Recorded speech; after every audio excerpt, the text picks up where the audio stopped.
김종배 시선 집중.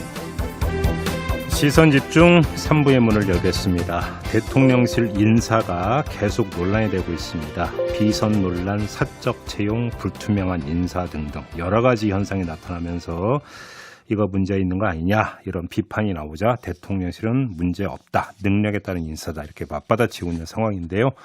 이 문제를 비롯해서 원구성 협상 문제도 있고요. 탈북어민 북송 사건 문제도 있는데 두루두루 이분께 좀 입장 들어보도록 하겠습니다. 더불어민주당 원내 수석부대표를 맡고 있는 진성준 의원 연결하겠습니다. 나와 계시죠? 네, 안녕하세요. 네, 안녕하세요. 의원님도 청와대에 계셨었잖아요. 네, 그렇습니다. 그래서 한번 좀 질문 드려보겠는데요. 청와대 직원들은 어떻게 채용이 됩니까? 선거 과정이나 정치 과정에서 역량을 인정받은 인사들이 청와대의 뭐 비서관, 또 행정관, 또 행정요원으로 발탁되죠. 그런데 그 발탁되어도 그냥 바로 임명되는 것은 아니고 한 1개월, 2개월 정도의 검증 절차가 있습니다. 뭐 신원조회에서부터 평판 조사까지 두루 다 조사를 해서 결격 사유가 없다, 문제가 없다라고 판단되면 임명을 하게 되는데 그 과정에서 아주 사소한 문제도 다 걸러지는 것 같더라고요. 아, 그래요? 그러니까 이게 이제 법률 위반 사항이 있었느냐 뭐 이 정도가 아니라 평판 조사까지 한다는 말씀입니까? 그렇습니다. 그러니까 이해 충돌 문제나 그런 사적 관계 문제 이런 것이 반드시 걸러졌을 것이고 그러면 저는 짚어줬어야 된다 이렇게 생각합니다. 그러면 지금 그 문재인 정부 청와대의 어떤 그 사례에 준해서 본다면 이 지금 이제 문제가 되고 있는 구급 행정요원 우모 씨요. 이 사람은 걸러졌어야 되는 대상이다 이렇게 보시는 겁니까?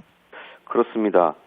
그 직원의 부친이 친아버지가 강릉시의 선거관리위원이었다는 것 아닙니까? 네네. 그리고 이분이 청와대 대통령실에 추천된 게 권성동 원내대표가 장제원 의원에게 압력을 넣다시피 해가지고 추천했다는 거잖아요. 네. 그러니 다른 사람도 아니고 이 직원의 직계 존속인 아버지의 신원 정도는 파악됐을 거예요. 그러면 정치적으로 중립을 엄격하게 지켜야 될 선거관리위원회 자제가 더구나 권성동 원내대표는 그 지역구의 국회의원인데 권성동 원내대표의 추천을 통해서 들어왔다고 하면 한 번 더 생각해 봐야 될 문제죠. 그 관련해서 지금 대통령실 관계자의 멘트에 따르면 그러니까 파악이 됐던 것 같고 그러니까 아버지가 선관위원이라는 게 결격 사유는 아니다라는 멘트가 나왔거든요. 그럼 파악을 하고 있었다는 이야기 아닙니까? 그렇습니다. 그러니까 법률적인 결격 사유는 아닐지 몰라도 대단히 부적절하지요. 근데 권성동 의원은 관련해서 아버지와 아들은 별개다 이렇게 주장을 했던데. 아버지와 아들은 별개인데 그 아들을 추천한 게 누굽니까? 권성동 원내대표 아닙니까? 권성동 원내대표는 강릉시를 지역구로 두고 있는 분이고 그 강릉시의 선거관리위원회 아들이잖아요. 사선을 지내면서 아주 그 친분이 두터웠던 것으로 보여요. 그런 사람을 자신이 추천했다는 거잖아요. 근데 조금 전에 저희가 하태경 의원하고 인터뷰를 했는데 하태경 의원 같은 경우는 아니 정당 추천도 있다 선관위원 중에는 이 점을 강조를 하던데요. 아니 물론입니다. 정당 추천 목소의 선거관리위원이 있지요. 그런데 거듭 말씀드리지만 그 권성동 원내대표의 얘기입니다. 장제원 의원에게 거기를 좀 넣어달라라고 부탁을 했더니 자리가 부족해서 못한다라고 했는데 그러지 말고 좀 넣어달라고 했더니 나중에 보니까 7급일 정도는 해줄 줄 알았는데 9급이더라. 이렇게 얘기하지 않았습니까? 그러니까 다른 누구도 아니고 권성동 원내대표가 강릉시의 지역구 국회의원인데 그 강릉시의 선거관리위원회 아들을 어떻게 그 아들을 알았는지 몰라도 성실하다고 하면서 실세라고 하는 장제원 의원에게 추천했다는 거잖아요. 그러면 이게 누구 추천인가도 청와대 인사검증 과정에서는 다 고려하게 됩니다. 그러니까 추천자도 다 그 파악을 합니까? 물론입니다. 그런 사람을 버젓이 임명해놓고 무슨 문제냐 도무지 이해가 안 되고요. 이거는 권성동 대표의 이해충돌 문제를 법적으로도 따져봐야 될 문제다 이렇게 생각하고요. 그런데 국민의힘에서 나온 이야기에 따르면 이게 이해충돌 방지법 그 시행 들어가기 전에 일인 것으로 이야기를 하던데요. 그 시점도 한번 따져봐야 되겠습니다. 네. 추천을 그렇게 했을지 몰라도 임명은 5월 10일에 취임해서 곧바로 임명된 게 아니거든요. 네. 그 한두 달 정도의 검증 과정을 거친다고 제가 말씀드리지 않았습니까? 예. 임명 일시 같은 걸 다 따져봐서 법적으로도 체크해봐야 될 문제라고 생각하고요. 또 하나 주목해야 될 점은 장제원 의원이 대통령실 직원 인사를 다 하고 있느냐는 겁니다. 장제원 의원이 대통령 비서실장인가요? 그때 아마 이제 인수위 시절 때 이야기 같은데요. 인수위 시절에 대통령실을 다 짜는 모양이죠. 그때 이제 비서실장을 하면서 인사 부분을 좀 이제 핸들링했던 거 아니냐 이런 이야기인 것 같은데요. 네. 그렇게 해서 광범위한 후보군을 놓고 대통령실 직원을 선발하는 과정은 대통령실 주관으로 이루어졌을 것 아닙니까? 네. 예, 그런 점에서 인수위 시절부터 9급, 7급 이렇게 정해질 수는 없는 것이니까 저는 그것도 납득이 되지 않는 문제다 이렇게 생각합니다. 알겠습니다. 아무튼 이제 그때 장제원 의원은 당선인 비서실장 이었고 그래서 이제 그 행정 부분은 이제 그 총괄하는 뭐 이런 차원에서 또 인사를 이제 핸들링했던 거 아니냐 이런 이야기인 것 같아요. 알겠고 이제 우씨 경우를 넘어서 지금 이 인사 논란이 된 케이스가 여러 가지가 있지 않습니까? 그렇습니다. 그럼 의원님이 보시기에 지금 대통령실 인사에 있어서 가장 큰 마인드상의 문제가 뭐라고 보세요? 한마디로 공사 구분을 못하는 그야말로 빈약한 공적의식의 문제라고 생각합니다. 윤석열 대통령은 선거 과정에서 선거라는 게 패밀리 비즈니스 아니냐 이렇게 얘기한 적이 있어요. 예. 선거가 가족 사업이란 말이죠. 그러면 선거가 끝난 후에 대통령이 되고 나면 대통령실은 패밀리 컴퍼니, 가족 회사란 말입니까? 이렇게 아주 빈약한 공적의식, 더 나아가서는 그야말로 국민으로부터 위임받은 권한을 개인적인 이해관계를 충족시키는 데 사용하는 이런 사적인 의식, 이런 것이 근본적인 문제다 그렇게 생각합니다. 그런데 관련해서 국민의힘에서는 아니 그러면 문재인 정부 청와대에서 그 1급 비서관에 20대를 쓴 것도 뭐고 그다음에 김정숙 여사 뭐 관련해서 의상 관련해서 뭐 디자인을 쓴 건 뭐냐 이런 그 반박을 하던데 이건 어떻게 받아들이십니까? 그러니까 선거 과정이나 정치 과정에서 능력이나 역량이 인정된 분들은 그렇게 발탁하는 게 통례입니다. 그것을 탓할 수야 없지요. 그런데 그렇게 역량이 있는 인재가 과연 적절한 인사냐, 이해 충돌의 문제는 없느냐, 또 사적 관계는 고려해야 될 대목이 없느냐 하는 것을 면밀하게 따져봐야죠. 그래요. 알겠습니다. 자, 이 문제는 이 정도로 마무리를 하고요. 네. 원구성 협상은 언제 타결되는 겁니까, 의원님? 글쎄 이게 장기화되고 있어서 저희들도 참 속이 탑니다. 재헌절 지났거든요. 예, 재헌절까지는 원구성 협상을 완전히 마무리하자는 게 여야 간의 공감대였는데 네.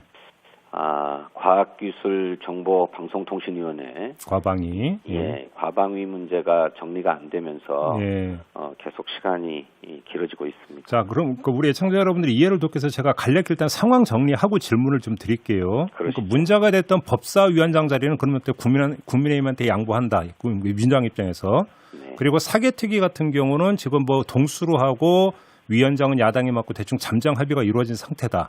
남은 건 행안위원장과 과방위원장 두 자리인데 국민의힘에서는 둘 중에 하나만 골라라고 민주당은 두 개 다 가져야 된다. 여기서 지금 막혀있다. 이렇게 정리하는 게 맞습니까? 네. 그런데 한 가지 더 말씀드리고 싶은 것은 행정안전위원회는 이미 여야 간에 정리가 되어 있는 문제입니다. 어떻게요?